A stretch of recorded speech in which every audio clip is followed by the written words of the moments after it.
You might feel like giving up, but don't. Listen, have you been in a situation where you have worked so hard to achieve something? It could be buying a house, it could be buying a car, it could be just working and saving up money to send your kids to school or maybe to save for retirement. Whatever it is, right? You've put in so much. And then when it comes to the time to execute that plan, things just change for you and you just feel so down and you just don't know what to do because what you thought about in your mind is not actually what has played out, and now you don't know if you should go left or if you should go right because you just feel so lost and don't know what to do. Well, I think a lot of people are going through the same situation. And I'm just going to stick to just one thing. Let's say, for example, you buy a house, right? And you're living in that house and stuff like that. And then you may have 2 or 4 kids. And you're like, okay, you know what? I want to leave a legacy for my kids. And you work your butt off and then you get a second house. And you're like, okay, good. Now I can have one house for one kid and then the other house for the other kid. But then you realize that you buy the first house and what happens? You try to rent it out.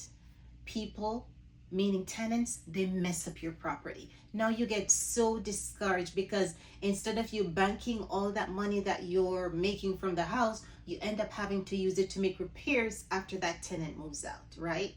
Then, okay, the regular rental doesn't work out. Then you say, okay, let me go ahead and put it on Airbnb. You put it on Airbnb. These are people you don't know and they just appear out of nowhere. They tell you, for example, that, okay, they're booking for 4 people to show up at the Airbnb. By the time they get there, you may have 20 people in your Airbnb and you're like, wait a minute, this is not what you bargained for.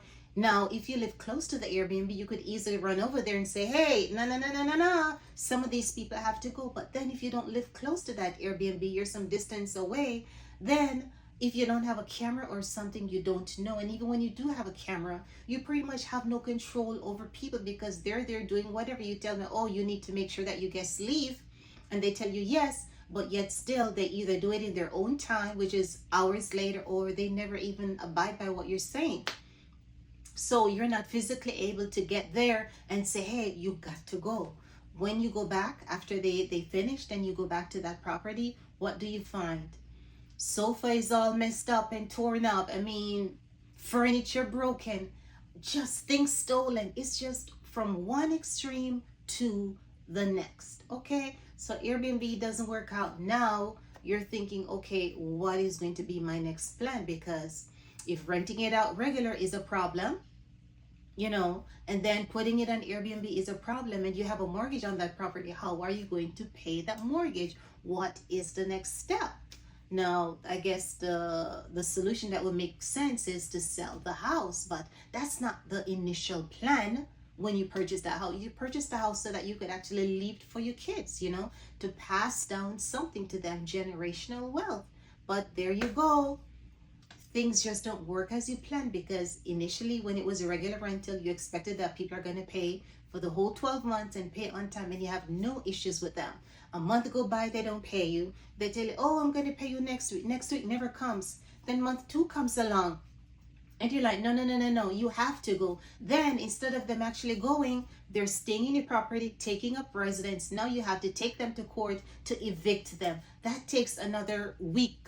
Not another week, but maybe another few weeks for all that stuff to get done, depending on where you live and what the law is. You see what I'm saying? So now you end up having to pay 3 months rent. Well, 3 months mortgage that you will have to pay because the tenant didn't pay you rent to actually pay the mortgage. So that now comes out of your pocket. So that's a problem there. Then with Airbnb, if you rent it to this one guest who threw a party and just messed up the whole place, now your furniture is broken, all that stuff is broken. No, you can't even book it to another guest that was supposed to come behind that person because the house is not up and running. It's not in order. So it's just like problems after problems after problems. What do you do? That wasn't the plan.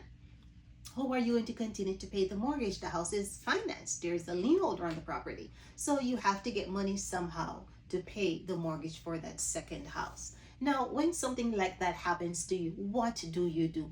Are you not like disappointed? Don't you feel like just giving up and saying, I can't bother with this and just throw up the towel because it is just too much headache to be a landlord? To be a host through Airbnb is just a lot of work. But remember what the ultimate goal was, to leave something for your kids. So in life, nothing is perfect. Just remember that.